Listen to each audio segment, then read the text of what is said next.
નમસ્કાર વિદ્યાર્થી મિત્રો, આજે આપણે જૈવિક ઉદ્વિકાસના સિદ્ધાંતોમાં દ બ્રિજનો વિકૃતિવાદ જોઈએ.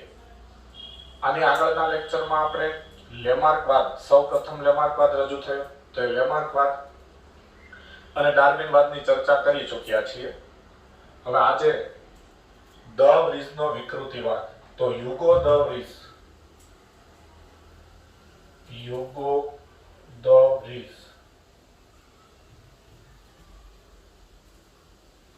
નો વિકૃતિવાદ.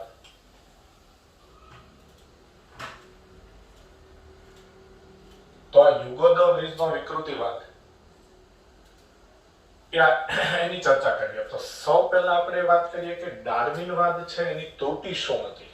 આપણે ડાર્વિનવાદમાં છેલ્લે જોયું કે ડાર્વિનના મત મુજબ પ્રાકૃતિક પસંદગી કે નૈસર્ગિક પસંદગી ઉદ્વિકાસ માટે જવાબદાર પરિબળ છે. એટલે ડાર્વિને એવું કીધું કે સજીવોમાં જો ઉપયોગી ભિન્નતા હોય તો એ ભિન્નતા એ સજીવોને તેના વસવાટમાં લાંબો સમય ટકાવી શકે. એટલે સજીવો ત્યાં નવી સંતતિ ઉત્પન્ન કરે અને પરિણામે ઉદ્વિકાસ થાય. એટલે નૈસર્ગિક પસંદગી એ ઉદ્વિકાસ માટે જવાબદાર મુખ્ય પ્રક્રિયા છે ડાર્વિનના મત મુજબ. પણ ડાર્વિન એ દર્શાવી શક્યા ન હતા, એ કહી શક્યા ન હતા કે સજીવોમાં ભિન્નતા કેવી રીતે ઉત્પન્ન થાય. આજે આપણે જાણીએ છીએ આધુનિક જીનેટિક્સના સંશોધનો થયા એટલે કે ભિન્નતા જનીનોને કારણે આવે, જેને જનીનિક ભિન્નતા કહેવાય, અને પછી એ જનીનો દ્વારા પેઢી દર પેઢી વારસામાં આવે. જનીનો એટલે મેન્ડલ જેને કારકો કહેતા હતા. તો ડાર્વિન એ નથી સમજાવી શક્યા કે ભિન્નતા ઉત્પન્ન થવા માટે જનીનો જવાબદાર છે, અને જો જનીનો વારસામાં કેવી રીતે આવે એ સમજાવવામાં આવે તો ભિન્નતા કેવી રીતે ઉત્પન્ન થાય છે એ સમજાવી શકાય. પણ ડાર્વિન વાતની એ ત્રુટિ છે. ડાર્વિને સમજાવી નથી શક્યા કે ભિન્નતા કેવી રીતે ઉત્પન્ન થાય છે. તો આ રીતે ડાર્વિનવાદની આ ત્રુટિ છે કે ભિન્નતા કેવી રીતે ઉત્પન્ન થાય છે તે ડાર્વિન સમજાવી શક્યા નથી. હવે ત્યાર પછી 20મી સદીના પ્રથમ દશકામાં, એટલે 20મી સદીના પ્રથમ દશકામાં યુગો દ બ્રિજ નામના વૈજ્ઞાનિકે ઇવનિંગ પ્રાઇમરોઝ નામની વનસ્પતિ પર પ્રયોગો કરેલા અને વિકૃતિ વિશેના વિચારો રજૂ કરેલા. તો 20મી સદીના શરૂઆતના તબક્કામાં, 20મી સદીના પ્રથમ દશકામાં ઇવનિંગ પ્રાઇમરોઝ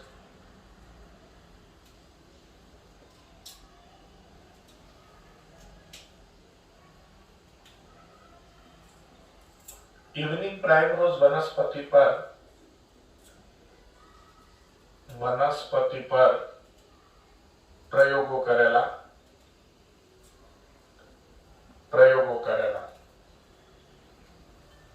અને વિકૃતિ વિશે સમજાવ્યું.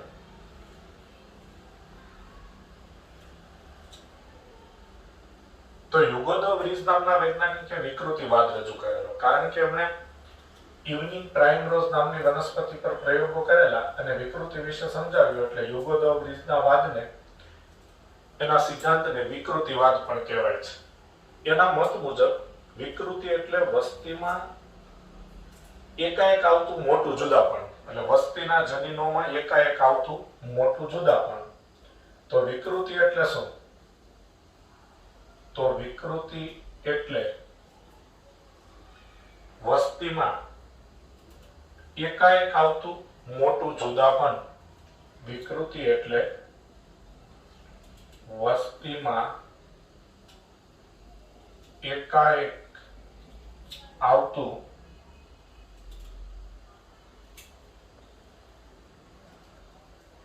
મોટું જુદાપણ. એટલે સજીવોની વસ્તીમાં એકાએક કોઈ ફેરફાર થાય એને વિકૃતિ કહેવાય.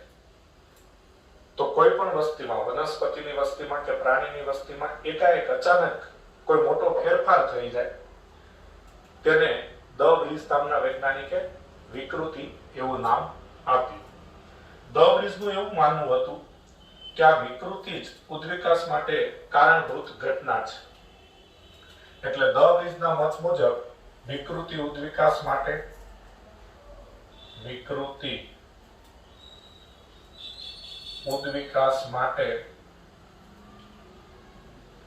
જવાબદાર છે.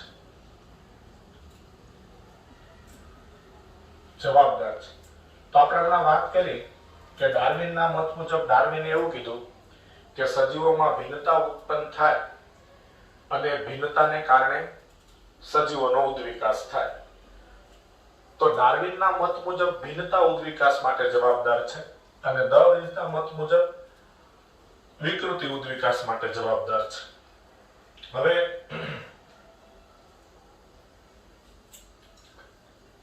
આપણે ડાર્વિનવાદ અને દ વ્રીઝનો વિકૃતિવાદની સરખામણી કરીએ. ડાર્વિનવાદ અને દ વ્રીઝનો વિકૃતિવાદ.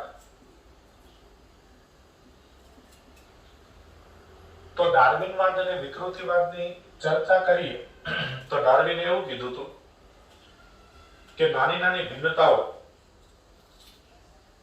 ઉદ્વિકાસ માટે જવાબદાર છે. નાની નાની ભિન્નતાઓ ઉદ્વિકાસ માટે જવાબદાર છે. ભિન્નતાઓ ઉદ્વિકાસ માટે જવાબદાર છે.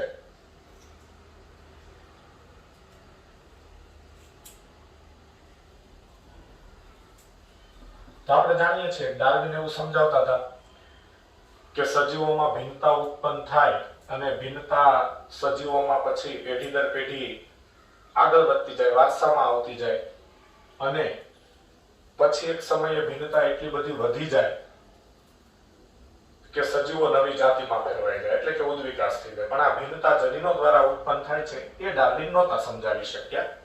તો ડાર્વિનના મત મુજબ નાની નાની ભિન્નતાઓ ઉદ્વિકાસ માટે જવાબદાર છે.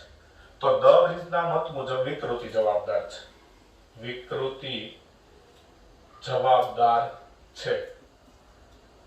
એટલે દ વ્રીઝના મત મુજબ વિકૃતિ છે ઉદ્વિકાસ માટે જવાબદાર છે.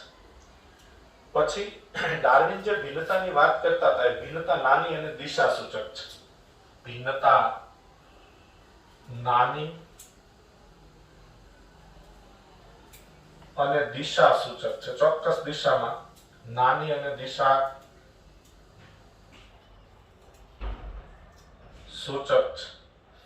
અને ડાર્વિન જે ભિન્નતાની વાત કરતા હતા એ ભિન્નતા નાની નાની હોય છે અને નાની નાની ભિન્નતાઓને કારણે સજીવોમાં ઉદ્વિકાસ થાય અને દિશા સૂચક છે, એટલે કે ચોક્કસ દિશામાં થાય. ચોક્કસ દિશામાં એટલે ક્રમશઃ સરળતાથી જટિલતા તરફ થાય. ક્રમશઃ સરળતાથી જટિલતા તરફ. તો ભિન્નતા નાની અને દિશા સૂચક છે. તો વિકૃતિ છે એ દિશાવિહીન છે, યાદચ્છિક એટલે રેન્ડમલી અને દિશાવિહીન છે. તો વિકૃતિ યાદચ્છિક અને દિશાવિહીન છે.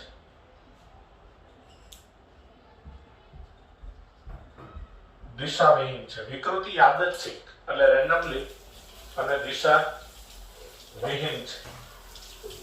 ત્યાર પછી ડાર્વિન માટે ઉદ્વિકાસ એક ક્રમબદ્ધ પ્રક્રિયા છે અને દ વ્રીઝ માટે વિકૃતિ એ અચાનક થતી પ્રક્રિયા છે. એટલે ડાર્વિને એવું કીધું કે ઉદ્વિકાસ ક્રમબદ્ધ ક્રિયા છે.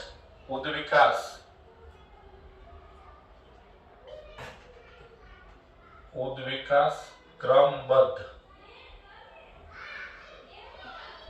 પ્રક્રિયા છે.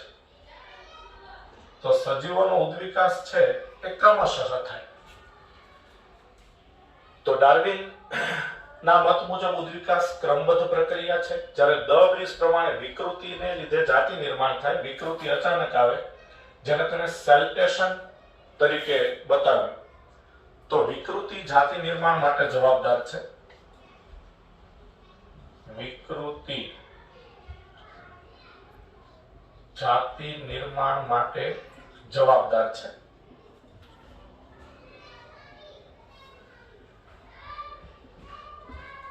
વિકૃતિ જાતિ નિર્માણ માટે જવાબદાર છે. એટલે કે વિકૃતિને લીધે સજીવોની નવી જાતિ ઉત્પન્ન થાય છે, જેને તમને સેલ્ટેશન એટલે મોટી વિકૃતિ માટેનું એક પગલું, જેને તેમણે સેલ્ટેશન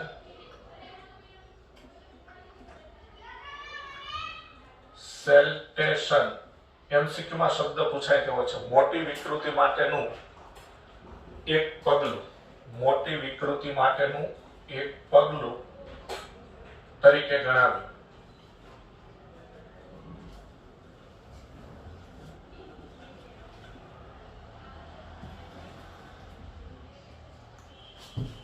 તો મોટી વિકૃતિ માટેનું એક પગલું એટલે કે સેલ્ટેશન તરીકે બતાવ્યું. એટલે પોઈન્ટ એવું કહેવા માંગે છે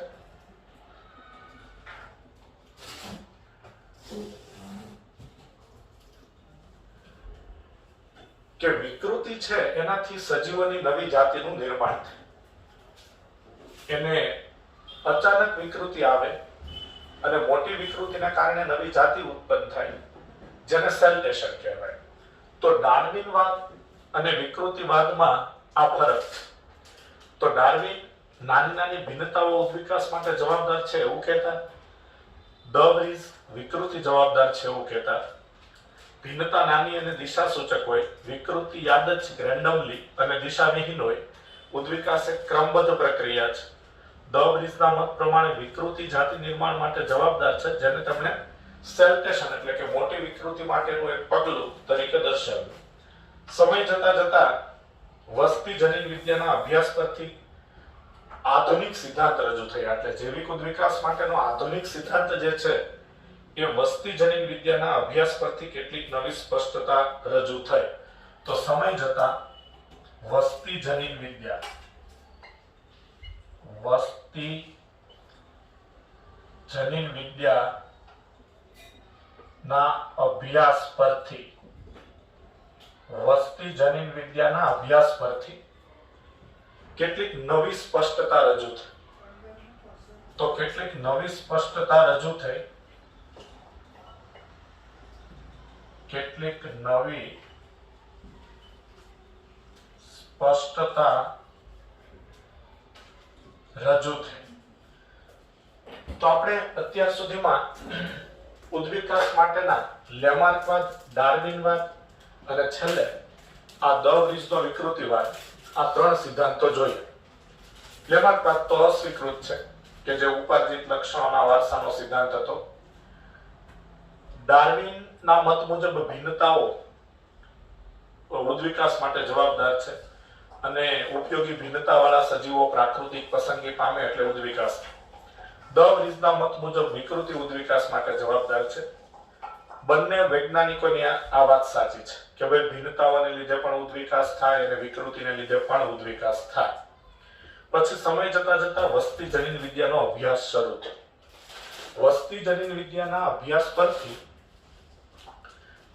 ઉદ્વિકાસ માટેના આધુનિક સિદ્ધાંત, આધુનિક મંતવ્યો રજૂ થયા અને એમાં આપણે જોવાનો છે હાર્ડી વેઇનબર્ગનો સિદ્ધાંત. હાર્ડી વેઇનબર્ગનો સિદ્ધાંત. તો હાર્ડી વેઇનબર્ગનો સિદ્ધાંત એ ઉદ્વિકાસ માટેનો આધુનિક સિદ્ધાંત છે અને તે વસ્તી જનીન વિદ્યાના અભ્યાસ પરથી રજૂ થયેલો છે. હવે હાર્ડી વેઇનબર્ગનો સિદ્ધાંત છે એ કોઈ પણ વસ્તીમાં, પહેલી વાત તો એ કે વસ્તી જનીન વિદ્યાનો અભ્યાસ એટલે શું? તો કોઈ એક જાતિની વસ્તી હોય એના જનીનોના જે વૈકલ્પિક સ્વરૂપ છે, તો મેન્ડલના મત મુજબ પ્રભાવી જનીન ને પ્રચ્છન્ન જનીન આપણે જાણીએ છીએ 5મા ચેપ્ટરથી. એ વૈકલ્પિક સ્વરૂપો એટલે કે વૈકલ્પિક કારકોની જે ટકાવારી છે, દાખલા તરીકે એક ખેતરમાં 1000 ઘઉંના છોડ ઉગેલા છે, તો એમાં માનો કે 600 ઘઉંના છોડ ઊંચા છે અને 400 ઘઉંના છોડ નીચા છે, તો 60% છોડ ઊંચા અને 40% છોડ નીચા. ઊંચા છોડ માટેનું જનીન પ્રભાવી હોય અને નીચા છોડ માટેનું જનીન પ્રચ્છન્ન હોય, તો એ બંને એકબીજાના વૈકલ્પિક કારકો થયા, પ્રભાવી જનીન ને પ્રચ્છન્ન જનીન. તો એક ખેતરમાં ઉગેલા ઘઉંના છોડની વસ્તીની વાત થઈ. તો એક ખેતરમાં ઉગેલા ઘઉંના છોડની વસ્તીમાં આ રીતે વૈકલ્પિક કારકોની આવૃત્તિ કેટલી છે, એટલે કે ઊંચા છોડ કેટલા ટકા, નીચા છોડ કેટલા ટકા. આને વસ્તી જનીન વિદ્યાનો અભ્યાસ કહેવાય. એટલે વસ્તી જનીન વિદ્યાના અભ્યાસ પરથી આ હાર્ડી વેઇનબર્ગનો સિદ્ધાંત રજૂ થયો. એટલે હાર્ડી વેઇનબર્ગનો સિદ્ધાંત એ કોઈ પણ જાતિની વસ્તીમાં જનીનના વૈકલ્પિક સ્વરૂપો કે જનીનની આવૃત્તિ શોધી શકાય છે. બરાબર? તો હાર્ડી વેઇનબર્ગના સિદ્ધાંત દ્વારા કોઈ વસ્તીમાં વૈકલ્પિક જનીનોની ટકાવારી એટલે કે વૈકલ્પિક કારકોની ટકાવારી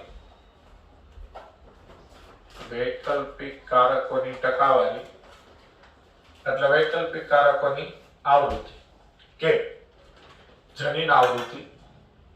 વૈકલ્પિક કારકો એટલે જનીન જ છે, પ્રભાવી જનીન ને પ્રચ્છન્ન જનીન. તો કેટલા ટકા પ્રભાવી જનીન ને કેટલા ટકા પ્રચ્છન્ન જનીન, એમાં પણ પ્રભાવી સમયુગ્મી અને પ્રભાવી વિષમયુગ્મી. પ્રચ્છન્ન જનીન વાળા સજીવ તો સમયુગ્મી જોઈએ તો આપણે જાણીએ છીએ.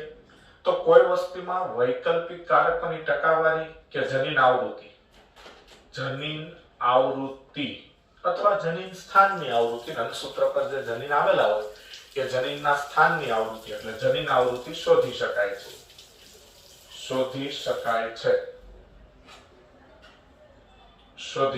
છે. તો હાર્ડી વેઇનબર્ગના સિદ્ધાંતથી કોઈ પણ વસ્તીમાં વૈકલ્પિક કારકોની ટકાવારી કે જનીન આવૃત્તિ શોધી શકાય છે. સામાન્ય રીતે હાર્ડી વેઇનબર્ગના સિદ્ધાંત મુજબ આ જનીન આવૃત્તિ લગભગ સ્થાયી અને પેઢી દર પેઢી અચળ જળવાઈ રહે છે. તો આ જનીન આવૃત્તિઓ વસ્તીમાં લગભગ સ્થાયી જનીન આવૃત્તિ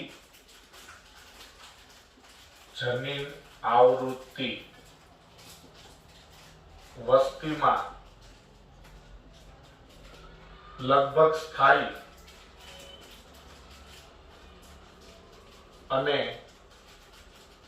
અચળ જળવાઈ રહે છે. સ્થાયી અને અચળ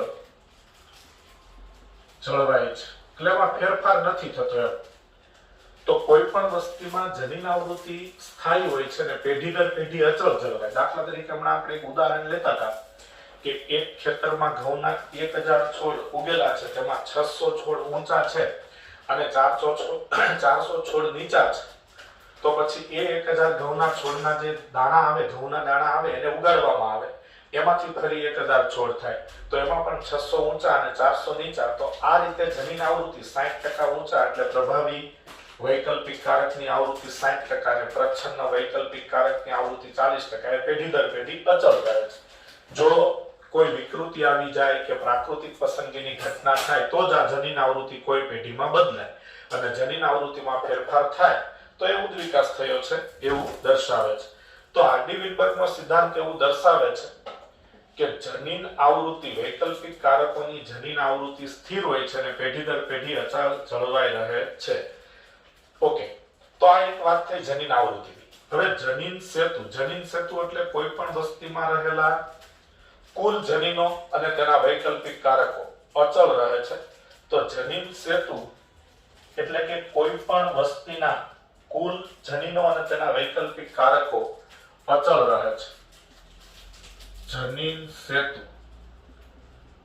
એટલે કોઈ પણ વસ્તીમાં કુલ જનીનો કેટલા, વૈકલ્પિક કારકો એટલે પ્રભાવી જનીન અને પ્રચ્છન્ન જનીનોની કુલ ટકાવારી કેટલી, એટલે આપણે જાણીએ છીએ 60% પ્રભાવી જનીન હોય તો 40% પ્રચ્છન્ન જનીન હોય. હવે એ જોવાનું કે 60% પ્રભાવી જનીન છે તો એમાં કેટલા પ્રભાવી સમયુગ્મી, કેટલા પ્રભાવી વિષમયુગ્મી.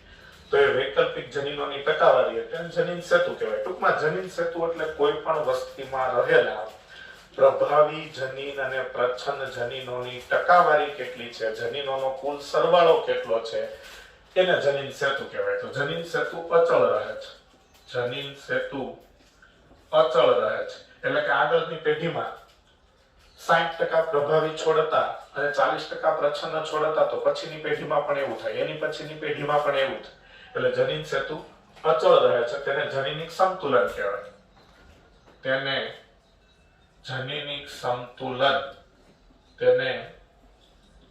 જનીનિક સંતુલન અથવા હાર્ડી વેઇનબર્ગ સંતુલન કહેવાય. હાર્ડી વેઇનબર્ગ સંતુલન કહેવાય. તો જનીનિક સંતુલન અથવા હાર્ડી વેઇનબર્ગ સમતુલન કહેવાય. તો જનીન સેતુ અચળ રહે છે તેને જનીનિક સમતુલન કે હાર્ડી-વેઇનબર્ગ સમતુલન કહેવામાં આવે છે.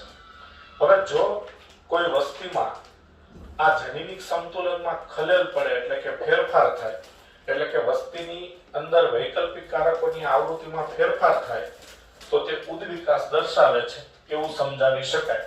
એટલે જો વૈકલ્પિક કારકોની જનીન આવૃત્તિ બદલાય એટલે કે જનીનિક સમતુલન બદલાય તો તે ઉદ્વિકાસ દર્શાવે છે. જો તેમાં કોઈ ફેરફાર